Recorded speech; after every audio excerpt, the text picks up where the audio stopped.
Good morning, শুভ সকাল। আমি আছি সৌরভ। নেচার লাভার ফ্যামিলি তরফ থেকে সবাইকে জানাই নতুন বছরে শুভেচ্ছা, ভালোবাসা, প্রীতি এবং অভিনন্দন। বড়দের জানাই প্রণাম এবং ছোটদের জানাই আমার আন্তরিক ভালোবাসা। আজ 1 জানুয়ারি 2024। সকালের সূচনা হচ্ছে আমাদের পেলিংয়ে স্কাই ওয়াক দিয়ে। সকালবেলা সানরাইজ হওয়ার সময় আবহাওয়াটা ভালো ছিল, কিন্তু এখন মেঘলা হয়ে যাওয়ার জন্য কাঞ্চনজঙ্ঘা তথা তার শৃঙ্গগুলো আর দেখা যাচ্ছে না। তো যাই হোক, এর আগে আমরা এসেছিলাম, তার ভিডিও আমাদের চ্যানেলে আছে, আপনারা দেখে থাকলেন ভালো, না হলে তার লিঙ্কটা আমি এই কমেন্ট বক্সে দিয়ে দেবো। আজ আমি আপনাদের সাথে স্কাই ওয়াকের কিছু ঘটনা শেয়ার করব। এই স্কাই ওয়াকটি পশ্চিম সিকিমের পেলিংয়ে অবস্থিত। পেলিং স্কাই ওয়াকটি ভারতের প্রথম কাঁচের স্কাই ওয়াক এবং এটি চেন রেজিগের, যা আভালোকিতেশ্বর নামে পরিচিত। এটি 137 ফুট উঁচু একটি মূর্তি হিসেবে অবস্থান করা হয়েছে। মূর্তির সাথে স্কাই ওয়াকটি একটি জনপ্রিয় পর্যটন ও তীর্থস্থান হিসেবে গড়ে ওঠে, যা অ্যাডভেঞ্চার এবং আধ্যাত্মিকতার অন্যান্য মিশ্রণের মাধ্যমে দর্শনার্থীদের আকর্ষণ করে। 2018 সালের নভেম্বর মাসে উদ্বোধন করা হয় এই স্কাই ওয়াকটি, যেটি কাঁচের স্থাপত্যের এক বিস্ময়, যা দর্শনার্থীদের স্বচ্ছ কাঁচের প্যানেলে হাঁটার এক রোমাঞ্চকর অভিজ্ঞতা প্রদান করে, যেখানে উপত্যকা এবং পাহাড়ের দৃশ্য দেখা যায়।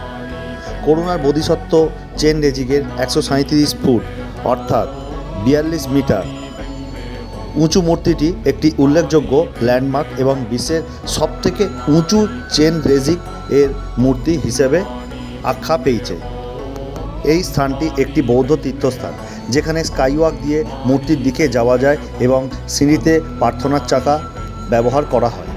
প্রকল্পটি 2009 সালে শুরু হয়েছিল মূর্তির ভিত্তিপ্রস্তর স্থাপনের মাধ্যমে এবং স্কাই ওয়াকটি পরে কমপ্লেক্সের অন্তর্ভুক্ত করা হয়। হিমালয় পর্বতমালার 7200 ফুট উচ্চতায় অবস্থিত এই স্কাই ওয়াক থেকে কাঞ্চনজঙ্ঘা পর্বতসহ তার আশেপাশে যেসব শৃঙ্গগুলো প্রকৃতির দৃশ্যর মনোরম অনুভব করা যায়। স্কাই ওয়াকটি সকাল 9টা থেকে সন্ধ্যে 6টা পর্যন্ত খোলা থাকে এবং প্রবেশ মূল্য যুক্তিসঙ্গত, যা বিভিন্ন ধরনের দর্শনার্থীদের জন্য এটা যোগ্য। ভারতীয়দের জন্য 100 টাকা এবং ফরেনারদের জন্য অর্থাৎ বিদেশিদের জন্য 200 টাকা। পর্যটনের প্রচার এবং দর্শনার্থীদের অন্যান্য অভিজ্ঞতা প্রদানের লক্ষ্যে সিকিম সরকার এই প্রকল্পটি শুরু করেছিল। পাহাড়ি ভূখণ্ড এবং গতিশীল লোডের অধীনে কাঁচের প্যানেলগুলি কাঠামোগত অখণ্ডতা নিশ্চিত করার প্রয়োজনীয়তা কারণে স্কাই ওয়াক নির্মাণ একটি চ্যালেঞ্জিং প্রচেষ্টা ছিল। 2018 সালে নভেম্বর মাসে দলাই লামা প্রকল্পটি উদ্বোধন করেন এবং এই স্থানটি উদ্বোধন করা হয়।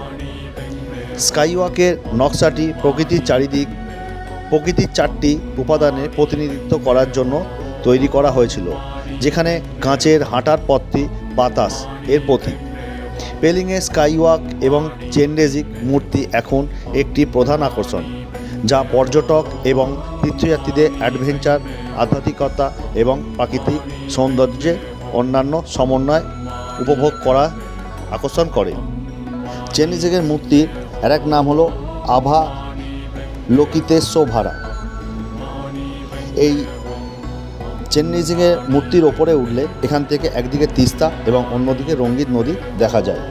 আমি আগেই বলেছি 2009 সালে দালাই লামা এটি শিলান্যাস করেছিল এবং 2018 সালে এটি প্রচলন হয়েছিল, মানে ইনোগ্রেশন হয়েছিল। এবার আপনার সাথে শেয়ার করে নেব চেন রেজিগের কিছু কথা।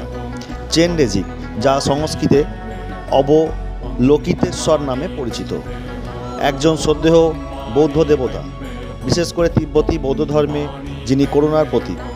তাকে করুণার বুদ্ধ এবং একজন বোধিসত্ত্ব হিসেবে বিবেচনা করা হয়, যিনি সকল প্রাণীকে জ্ঞান অর্জন সাহায্য করার প্রতিজ্ঞা করেছেন। চেনরেজিকে প্রায়শই একাধিক বাহুতে চিহ্নিত করা হয়, যা অভাবগ্রস্ত সকলের কাছে পৌঁছানোর এবং সাহায্য করার তার ক্ষমতার প্রতীক। চেনরিজিক বৌদ্ধ শিক্ষার একটি মূল্যবোধ, করুণার মূল প্রতীক। তিনি কেবল একজন দেবতা নয়, বরং সকল প্রাণীদের মধ্যে করুণার সম্ভাবনার প্রতিনিধি।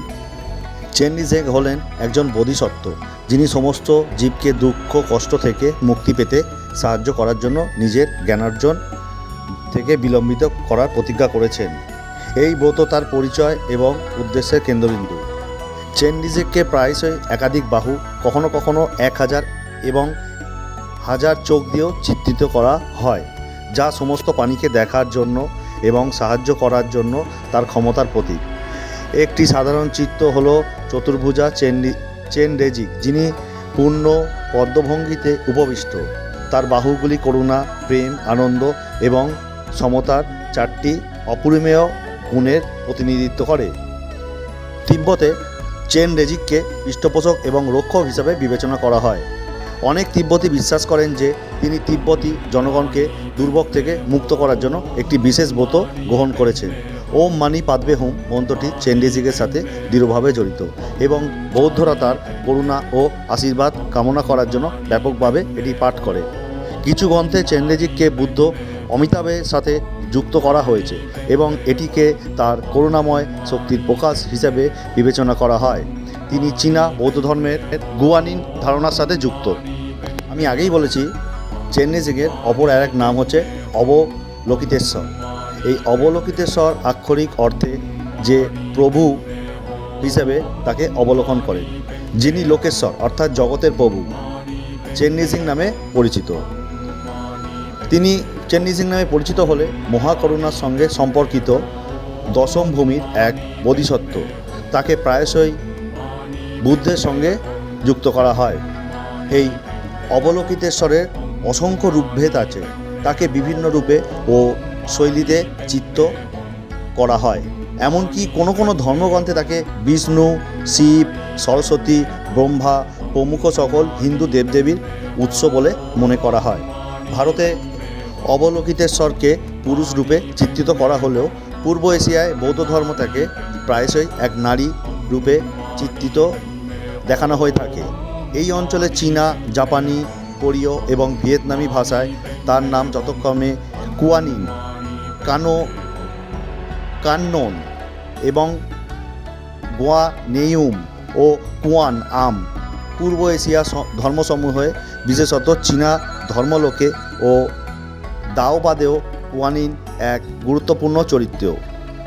অবলোকিতেশ্বর তার জনপ্রিয় ওম মণি পদ্মে হুং মন্ত্রটির জন্য পরিচিত। মন্ত্রটি তিব্বতী বৌদ্ধ ধর্মে সর্বাপেক্ষা জনপ্রিয় মন্ত্র। এই চেনরিজিং বা অবলোকিতেশ্বর এর সম্বন্ধে অনেক বড় ইতিহাস আছে, এটা আমি পরে আপনাদের সাথে আলোচনা করব। যাই হোক, আজকে আমি ওপরে যাব, ওপর থেকে ভিউ দেখাবো, তারপরে দেখাবো ড্রোন শট। আকাশ পরিষ্কার থাকলে আপনাদের বলে দিই, এখান থেকে দার্জিলিং, গ্যাংটক, রা বাংলা ইত্যাদি আরও বিভিন্ন জায়গা স্থানগুলো কিন্তু এখান থেকে দেখা যায়। যাই হোক, আমি এখন ওপরে যাচ্ছি। অনেকেই জানেন বা অনেকেই জানেন না, চেনরিজিংয়ের মূর্তির একদম সামনে দিয়ে অর্থাৎ নিচের দিকে গেলে পাদদেশে ওখান থেকে দেখবেন ভেতরে প্রবেশ করার জায়গা আছে। ভেতরে প্রবেশ করে সিঁড়ি আছে, সেখান থেকে ঘুরে ঘুরে ওপরে উঠতে পারবেন। ওপরে উঠে বিভিন্ন স্থানও দেখতে পাবেন। এই হচ্ছে ব্যাপার। তো চলুন আমি এখন আপনাদের ড্রোন শটটা দেখাই।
আজকের ভিডিও এ পর্যন্তই।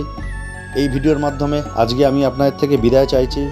শুধু এইটুকুনি বলবো যে চেন ব্রিজিং ইতিহাস এবং স্কাই ওয়াকের যে ছোট একটা কাহিনী ঘটনা আপনাদের কাছে কেমন লাগলো, যদি ভালো লাগে অবশ্যই শেয়ার করবেন এবং কমেন্ট করে অবশ্যই জানাবেন কিন্তু কেমন লাগলো। যাই হোক, আজকে এখানেই রাখছি। দেখা হচ্ছে আপনার সাথে পরবর্তী কোনো এক ভিডিওর সঙ্গে। টাটা, সবাই ভালো থাকবেন, সুস্থ থাকবেন, ভালো করে ঘুরবেন এবং অবশ্যই আমাকে কিন্তু জানাতে ভুলবেন না, কমেন্ট করবেন।